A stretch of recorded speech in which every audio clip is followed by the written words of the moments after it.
اعوذ باللہ من الشیطان الرجیم بسم اللہ الرحمن الرحیم۔ اچھا ایک بھائی کا سوال ہے کہ وہ ہوائی جہاز پر سفر کرتے ہیں، فجر سے پہلے سفر کرتے ہیں اور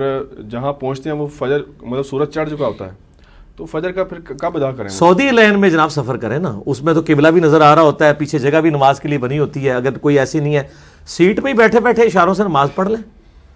اور اگر اتمام قبلہ بندہ نہیں کر سکتا کوئی ایئر لائن، اتمام قبلہ اگر نہیں ہو سکتا تو وہ پھر آپ نماز اس وقت تو اگر وہ آپ کو، یعنی میں تو جتنی بار جہاز پہ سفر کیا میں نے تو مطلب نیچے اتر کے نماز پڑھی ہے، دو ہی فرض پڑھنے ہوتے ہیں، ٹھیک ہے، پوچھ کے پڑھیں گے تو کوئی نہیں پڑھنے دے گا، چپ کر کے پرنا اٹھائیں،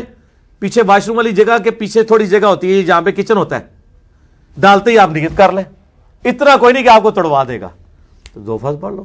اتمام قبلہ پھر اس میں نہیں، اتمام قبلہ کر کے نا، میں نے تو صاف رکھا ہوا ہے نا، میرا تو سفر اگر حرمین کی طرف ہے تو مجھے تو پتا ہے کہ کس طرف مشرق ہے اور کس طرف مغرب ہے،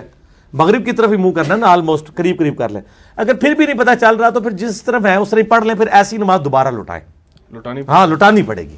ظاہر ہے کہ اتمام قبلہ تو فرض ہے نا یار، اس میں وہ ڈگری والا چکر نہیں، 45 ڈگری تک وہ ہاں وہ قریب قریب ہی کرنا ہے نا،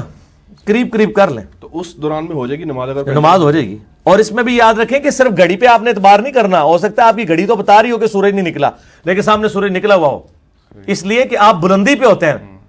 زمین پہ تو سورج نہیں نکلا ہوگا، بلندی پہ تو 10 منٹ پہلے ہی سورج نکل آتا ہے، یہ ایسے ہوتا ہے، تو آپ باہر بھی ذرا کھڑکی تو دیکھ لیو، تو 10-15 منٹ پہلے ہی پڑھو نماز، کیونکہ جب آپ اتنی ہائٹ پہ ہیں، 10 کلومیٹر کی ہائٹ پہ اڑ رہے ہیں تو وہ تو 5-7 منٹ پہلے ہی سورج نکلا ہوا نظر آتا ہے، اگر اوپر سے نظر آ رہا ہے آپ کی نماز نہیں ہوگی کیونکہ آپ تو سورج دیکھ رہے ہیں، ہاں اسی کے عین نیچے 10 کلومیٹر نیچے زمین پہ جو نماز پڑھ رہا ہے اس کا سورج ابھی نہیں نکلا، اس کی ہو جائے گی، ٹھیک ہوگا۔ اگر فرض نماز کے دوران کوئی نمازی بے ہوش ہو جائے، کیا نماز توڑ کر اس کی مدد کرنی چاہیے؟ بالکل کرنی چاہیے، لیکن سارے نہ نماز توڑ دیں، ایک دو کریں۔ صحیح بخاری میں آتا ہے کہ جب سیدنا عمر کو زخم لگا تھا اور وہ قاتل بھاگنے لگا تو اس نے جاتے ہوئے بھی 6-7 صحابہ کو زخم لگائے، ان میں سے بھی کئی شہید ہو گئے، تو فوراً سے اس کو پکڑا کچھ صحابہ نے، اور عبد الرحمن بن عوف نے آگے بڑھ کے باقی نماز مکمل کی، انہوں نے نماز توڑی نہیں ہے، عبد الرحمن بن عوف نے اسی کو آگے سے کنٹینیو کر کے نماز، جیسے امام کا وضو ٹوٹ جاتا ہے یا امام کو کچھ، باقی صاحب نے سارے نہ توڑ کے پیچھے بڑھے، جو قریب قریب ہے وہ توڑے۔ اچھا جو بے ہوش ہو جائے بندہ تو وہ بعد میں اگر نماز کیسے دہرائے اپنی، وہ مطلب جب وہ اس کو ہوش آئے تو وہ دوبارہ تو شروع سے پڑھ لے یار، وہ کیڑی کچھ سرادو تسبیح انہیں نیتی ہوئی سی، کتنا ٹائم لگ جائے گا، ہاں یہ کون سی پریشانی والی بات ہے، شروع سے پڑھ لے، ٹھیک۔ ابھی اذان شروع ہو گئی ہے، اس کو تھوڑی دیر کے لیے نا آپ سٹاپ کر دیجئے، پھر باقی چیزیں انشاءاللہ بعد میں کرتے ہیں۔ ہاں جی، غلام محی الدین شروع کریں جی اگلے سوال۔ علی بھائی اگلا سوال ہے، اگر جماعت کے ساتھ نماز پڑھنے میں کوئی رکعت نکل جائے اور مقتدی امام کے ساتھ سلام پھیر دے، پھر اسے یاد آئے کہ میری نماز تو باقی ہے، تو اپنی نماز پوری پڑھے گا یا جو باقی؟ نہیں، کوئی مسئلہ نہیں ہے، جب مرضی اسے یاد آئے، بخاری اور مسلم میں حدیثیں موجود ہیں، مسئلہ نمبر 92 میں نے جو سجدہ صاحب کے اوپر ریکارڈ کرایا تھا، اس میں نے بتایا تھا کہ نبی علیہ السلام تو وہ رکعتیں جو ہے وہ کم پڑھا کے مسجد کی سے باہر جا رہے تھے،